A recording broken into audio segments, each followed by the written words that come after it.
Når sommeren går på held, og egetræets æren er store og grønne, begynder den lille ærensnudebille at få travlt.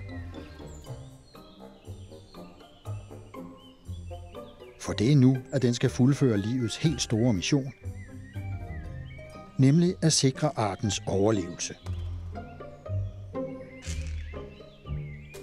De grønne æren udgør en helt central brik i ærensnudebilens liv. Det er nemlig i ærenet, næste generation starter deres liv.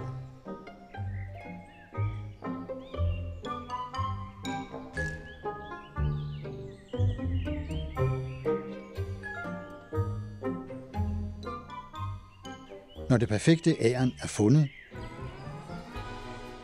er det tid til at tage det helt store værktøj i brug. Ærensnudebillen bruger sin lange snabel til at bore ned igennem ærens hårde skal.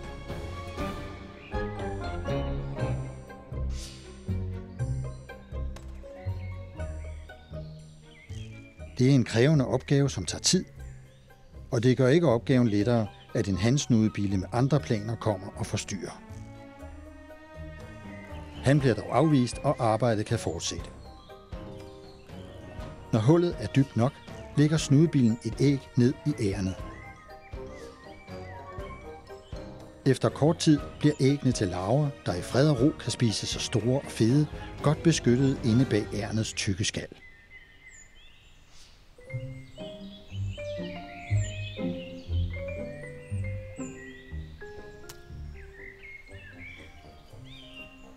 Med efterårets komme starter næste kapitel for den kommende generation af ærensnudebiller.